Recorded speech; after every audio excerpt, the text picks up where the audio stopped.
अहिल्या देवींची 300वी जयंती साजरी होत असताना विद्यापीठाने काही उपक्रम घेतलेले होते. त्या उपक्रमाच्या अनुषंगानं विद्यापीठानं जयंतीच्या कार्यक्रमासाठी आम्हाला निमंत्रित केले होते.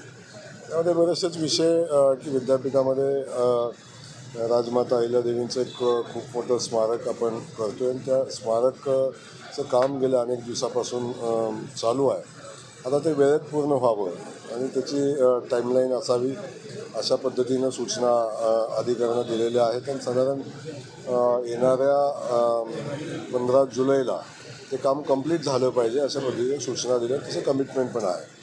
त्या अनुषंगानं विद्यापीठाचे काही रस्त्याचे विषय आहेत. त्या जो एक कच्चा रस्ता होता तो तर आपण डिफिसिटनं करतो, पण मुख्य जो विषय आहे त्यांचा की हायवेपासून तो रस्ता त्या स्मारकापर्यंत झाला पाहिजे आणि त्या जागेचा एक विषय आहे.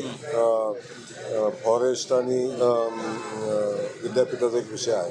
तोही विषय महत्त्वाचा आहे. 2-4-5 विषय महत्त्वाचे आहेत.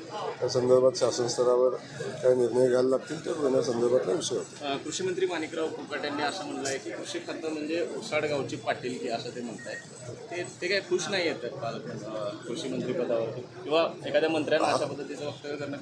त्यांनी काय म्हटलं आहे हे मला माहिती नाही, पण हा देश कृषीप्रधान आहे आणि या देशातला शेतकरी आमच्या दृष्टीनं सगळ्यात महत्त्वाचा घटक आहे.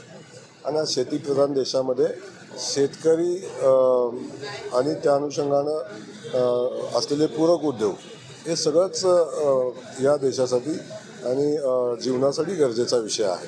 त्यामुळे शेतकरी बळीराजा भक्कम असला पाहिजे आणि त्यासाठी राज्याचं कृषी खातं भक्कम असलं पाहिजे आणि कृषी मंत्र्यांनी त्या पद्धतीनं भूमिका घेतली पाहिजे. मोहिते पाटील जे आहेत त्यांनी मागच्या लोकसभा असेल विधानसभा असेल त्यावेळेस पक्षविरोधी भूमिका घेतलेली होती. त्यांनी काम केलेलं होतं. त्या संदर्भात पक्षानं देखील त्यांना नोटीस दिलेली होती. मात्र अद्याप त्यांच्याबद्दल निर्णय झालेला दिसत नाही आहे. प्रत्येक ठिकाणी भाजपच्या कार्यक्रमामध्ये ते असतात.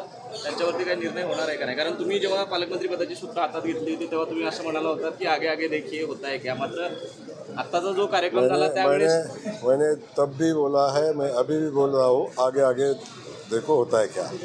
आता जो कार्यक्रम झाला तो पक्षाचा कार्यक्रम नव्हता. आता जो कार्यक्रम झाला तो विद्यापीठाचा होता आणि त्यामध्ये कुणी यावं याच्याविषयी आम्ही बंधन नाही घालू शकत.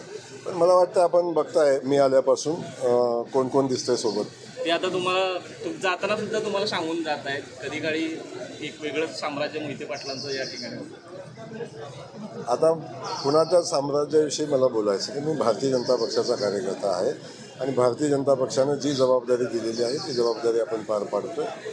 आणि इथं भारतीय जनता पक्षाच्या कार्यकर्त्यांना आणि सामान्य जनतेला न्याय देण्याची भूमिका सरकारच्या माध्यमातून घ्यावी म्हणून पालकमंत्री म्हणून मी काम करतो. कोण कानात बोललं कोण कुठं बोललं याचा परिणाम काय अधिकचा होत नाही आहे. आम्हाला जे काय पाहिजे आणि जनतेला काय पाहिजे हे आमच्या कानात व्यवस्थित आहे आणि त्या अनुषंगानं काम चालू आहे. प्रताप सरनाईक असं म्हणतायत की मराठीला कुठेतरी दुय्यम स्थान दिलं चाललंय. प्रताप सरनाईक काय म्हणते मला माहिती नाही, पण असं म्हणलं असेल तर ते चुकीचं आहे. आपल्या दृष्टीनं महाराष्ट्रामध्ये मराठीच ही एक नंबरची भाषा आहे, आमची मातृभाषा आहे आणि मराठीला आपल्या राज्यामध्ये अनन्यसाधारण महत्त्व आहे आणि आम्ही त्या विचाराचे आहोत. धन्यवाद.